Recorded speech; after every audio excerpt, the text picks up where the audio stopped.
पीछे जाओ। Once I'm done with that shot, I'm done with them. Action! अरे यार आप साइड पे। And cut! दशकों में कोई एक ऐसी फिल्म आती है जो हमारे दिल और दिमाग को एक साथ छू जाती है। 2009 में आई थी आमिर खान की फिल्म 3 इडियट्स और अब 2023 में विक्रांत मसे की 12th फेल। इन दोनों फिल्मों में एक चीज कॉमन है और वो है brilliant man Vidhu Vinod Chopra. 12th fail movie को उन्होंने इतनी ऑथेंटिसिटी के साथ बनाया है कि इसे देखने के बाद हर कोई अपने आप से रिलेट कर पा रहा है। तो चलिए देखते हैं इस must watch movie 12th fail के कुछ बिहाइंड द सीन्स और जानते हैं कि आखिर कौन कौन से लोकेशंस पर इस मूवी को शूट किया गया है। साथ ही जानेंगे कि इस फिल्म की ऑथेंटिसिटी को मेंटेन करने के लिए मेकर्स को क्या क्या करना पड़ा।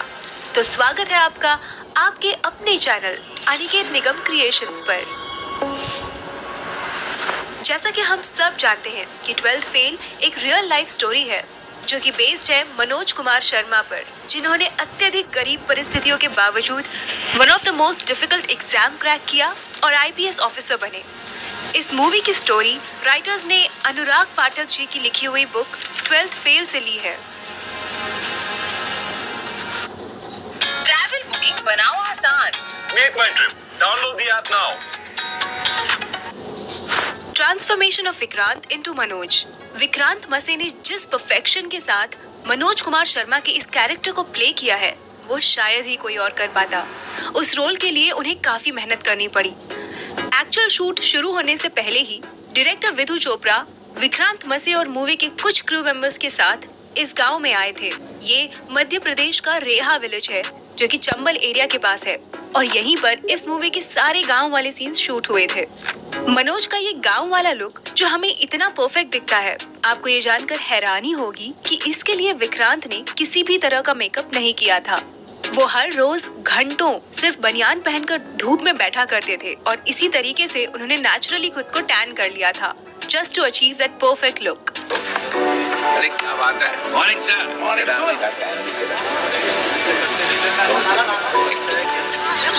लेकिन ज्यादा धूप की वजह से उनकी स्किन इतनी ज्यादा टैन हो गई थी कि वो जली हुई लग रही थी और ये कुछ सीन्स में एविडेंट भी है।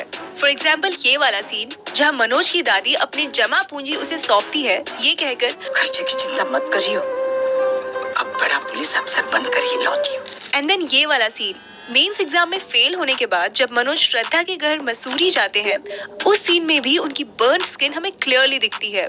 इसे वो लोग मेकअप से कवर डेफिनेटली कर सकते थे, लेकिन विक्रांत ने कहा कि इसे एज इट इज रहने देते हैं क्योंकि उस सीन में मनोज लो और अंडर कॉन्फिडेंट फील कर रहे थे because of his failure in the exam और विक्रांत भी उस वक्त बर्न स्किन की वजह से कुछ वैसा ही फील कर रहे थे। इस तरह वो अपनी परफॉर्मेंस को और एनहांस कर पा रहे थे। बाय द वे, अगर मेकर्स चाहते तो पोस्ट प्रोडक्शन यानी कि एडिटिंग के वक्त भी स्किन को क्लियर और लाइटन कर सकते थे, but they had decided to keep it natural. Madhya Pradesh के उस रेहा गांव में शूट हुए सीन्स के ये रहे कुछ बिहाइंड द सीन्स क्लिप जिसमें 12वीं क्लास में पास होने के लिए मनोज पर्चियां बना रहा होता है। देखिए डीओपी ने कैसे उसे अपर एंगल से शूट किया था और तब इतना भारी वजन का कैमरा उन्होंने अपनी कमर से बांधा हुआ था। Making of cheating scene. ये जो चीटिंग वाला सीन है इसे शूट करते वक्त डायरेक्टर विधु विनोद चोपड़ा जी को काफी तकलीफ हुई थी क्योंकि इस लोकेशन के साथ साथ हमें इसमें दिख रहे सभी स्टूडेंट्स रियल है।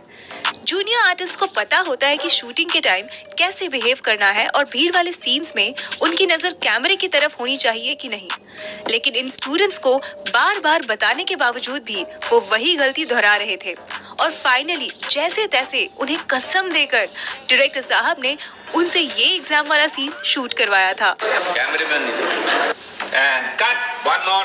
कलाकारी दिखा रहा है लेकिन कैमरे में कैमरा में कट। सारे लोग बोलो कसम खाओ पहले सब लोग। ऐसा हाथ रख के कैसे कसम खाते हो तुम? इधर रख के बोलो मैं कसम खाता हूँ कि मैं कैमरे में नहीं देखूंगा। बिल्कुल बिल्कुल। चलो action and cut. I think we got it. Play back. सब लोग बहुत अच्छा कर रहे हैं, बहुत अच्छा हंसे तुम लोग। Excellent. Thank you. Very good job.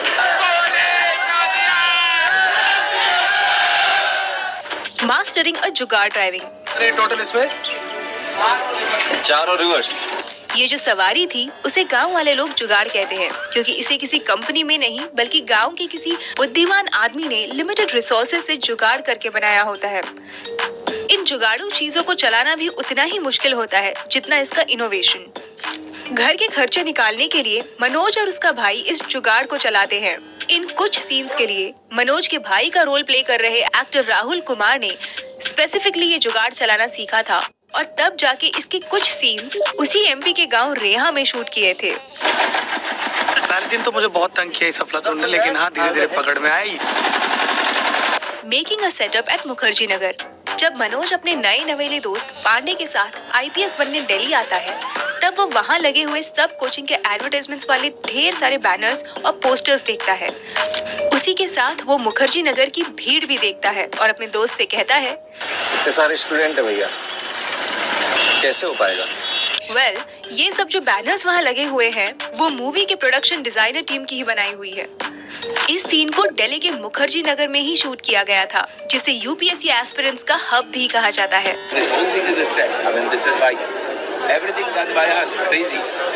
Number 5, making it rain on a sunny day. ये सीन तो आपको जरूर याद होगा। श्रद्धा की इस कोचिंग क्लास में मनोज से मुलाकात होने के बाद कुछ दिनों बाद वो उसे ढूंढते हुए विद्या वाचनालय आती है। यहाँ इस सीन की रिक्वायरमेंट थी बारिश का मौसम, मगर शूटिंग के दिनों में यहाँ तेज धूप पड़ रही थी। इस सीन के लिए टीम ने 2 रेन मशीन्स का यूज किया था और जब श्रद्धा इस लाइब्रेरी में एंटर हो रही थी तब हम देख सकते हैं कि उस सीन को कैसे शूट किया जा रहा है।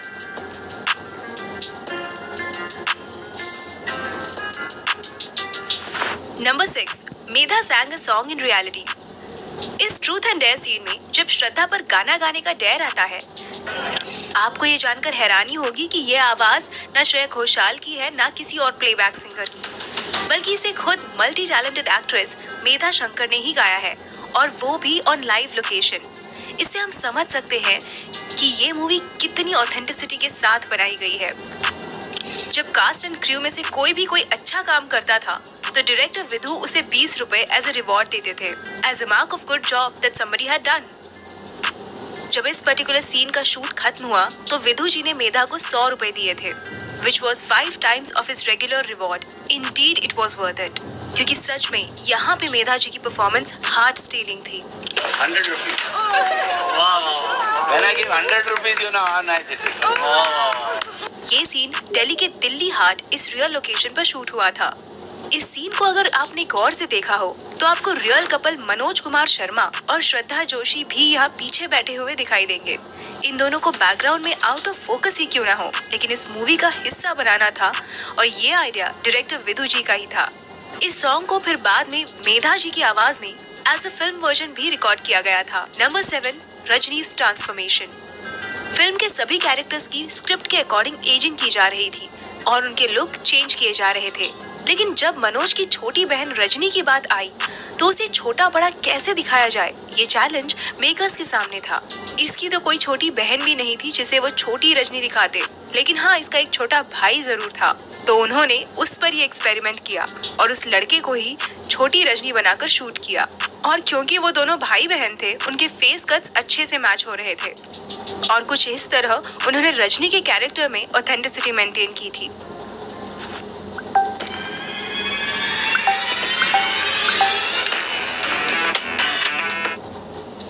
Number 8, special appearance of doctor Vikas Divyakirti. हम सब इससे वाकिफ हैं कि 12th फेल में दृष्टि आईएएस के founder and coach Vikas sir का स्पेशल अपीयरेंस है। डायरेक्टर ने एक्शन बोलते ही विकास सर की क्लासरूम में एंट्री हो जाती है। सर आगे जाकर स्टूडेंट्स को सिविल सर्वेंट का महत्व समझाते हैं। एक्शन! आइए Vikas sir, very good, walk fast.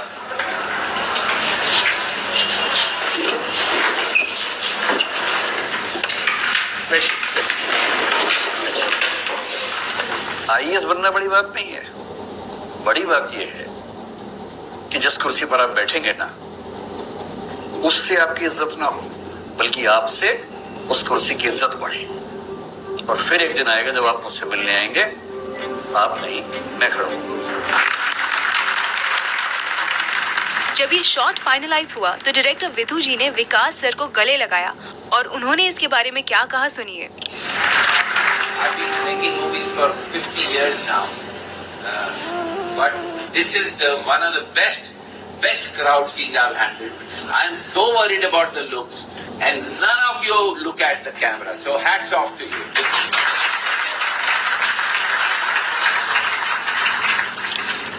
आपकी जानकारी के लिए बता दें कि इस मूवी के कुछ सीन्स और डायलॉग्स विकास सर ने खुद ही लिखे हैं, खास करके ये लास्ट वाला इंटरव्यू वाला सीन। 12th फेल को पहले राजकुमार ईरानी डायरेक्ट करने वाले थे, लेकिन इसे लिखते लिखते विधु जी इन कैरेक्टर्स से कुछ इस तरह अटैच हुए कि उन्होंने इसे खुद ही डायरेक्ट करने का फैसला किया। यूजुअली विधु विनोद चोपड़ा अपने फ्रेंड्स राजकुमार ईरानी और अभिजात जोशी के साथ कोलैबोरेट करके लिखते हैं, लेकिन उस टाइम पीरियड में वो दोनों डंकी पर काम करने में बिजी थे। काश राजकुमार ईरानी डंकी की बजाय 12th फेल को डायरेक्ट करते। उनकी डंकी ने तोड़ी हुई ब्लॉकबस्टर की स्ट्रीक टूटने से तो बच जाती। Shooting at UPSC headquarter. Climax में जब यूपीएससी के प्रीलिम्स और मेंस को क्वालिफाई करने के बाद मनोज को जो इंटरव्यू कॉल आता है, तब मनोज के साथ श्रद्धा उसे यूपीएससी हाउस तक छोड़ने आती है। यहाँ गेट के बाहर जितने भी सीन्स हैं, इन्हें रियल लोकेशन दिल्ली के धौलपुर हाउस पर ही शूट किया गया है। ये वही जगह है जहाँ पर यूपीएससी के इंटरव्यूज लिए जाते हैं, और यहाँ पर मूवी को शूट करने के लिए मेकर्स को स्पेशल परमिशन लेनी पड़ी थी। लेकिन उसके बाद के जितने भी अंदर वाले सीन्स हैं, उन्हें वहाँ शूट के लिए परमिशन नहीं मिली, और इसी के कारण उन्होंने ये सारे सीन्स इसी हाउस के रेप्लिका में शूट किए थे। ये एग्जैक्ट रेप्लिका न्यू दिल्ली में रिकंस्ट्रक्ट किया गया था। Making of the song restart. Bollywood में जो पहले कभी ना बना हो, कुछ ऐसा एंथम सॉन्ग डायरेक्टर विधु जी को इस 12th फेल मूवी के लिए बनाना था। जैसे कि कोई कमरे में गा रहा हो, थोड़ा सुरीला और थोड़ा बेसुरा, थोड़ा आगे थोड़ा पीछे। तो शांतनु मोइत्रा ने इस रीस्टार्ट सॉन्ग को कंपोज किया था, और देखिए इसे कैसे रिकॉर्ड किया जा रहा है। विधु जी ने इसे उनके असिस्टेंट डायरेक्टर से रिकॉर्ड करवाया था, क्योंकि उनका कहना था कि ये लोगों का गाना है, तो लोगों को ही गाना है। Detailing in the shots. 12th fail को कम्प्लीटली ऑथेंटिक बनाती है इस पर की गई डिटेलिंग। तो चलिए बात करते हैं इस मूवी के कुछ डिटेल्ड सीन्स की। सबसे बेस्ट चीज ये थी कि मनोज कुमार शर्मा और श्रद्धा जोशी, इन दोनों के भी रियल लाइफ के नेम्स मूवी में भी एज इट इज रखे गए थे। मनोज गरीब घर से बिलोंग करता है, तो उसके सभी सॉन्ग्स हमें क्लासिकल बैकग्राउंड म्यूजिक के ही सुनने को मिलते हैं।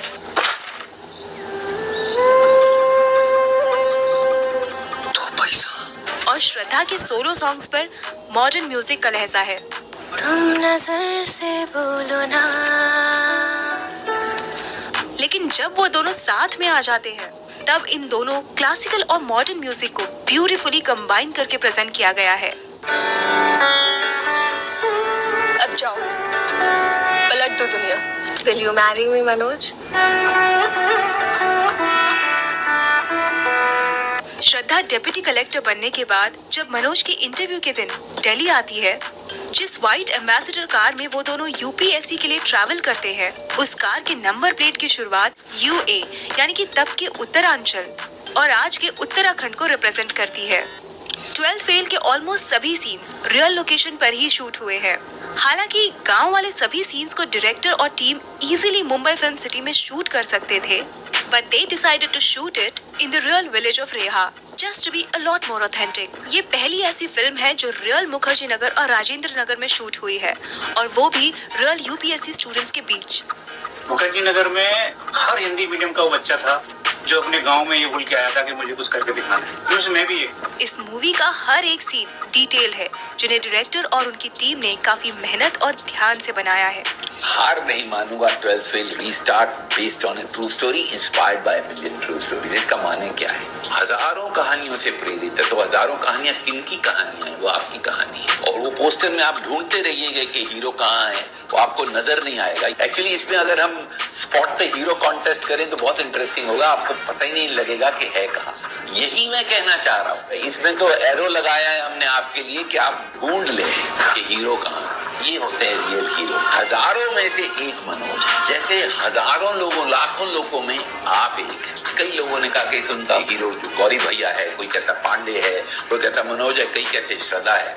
तो जब आप ये फिल्म देखें तो हमको जरूर बताइएगा कि आपकी नजरों में इस फिल्म का सही हीरो कौन है। मैं भी हो सकता हूँ, अगर आपको लगता है तो वो बता दीजिए। 12th फेल 27 अक्टूबर 2023 को थिएटर्स में रिलीज हुई थी। रिलीज पर क्रिटिक्स ने तो इसे अच्छा रिस्पांस दिया ही था, लेकिन पब्लिक ने भी इसके तारीफों के पुल बांध दिए थे।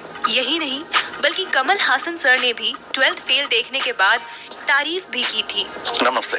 I'm talking from the NFDC Theatre in Chennai, where I saw 12th Fail by Mr. Vidhu Vinod Chopra.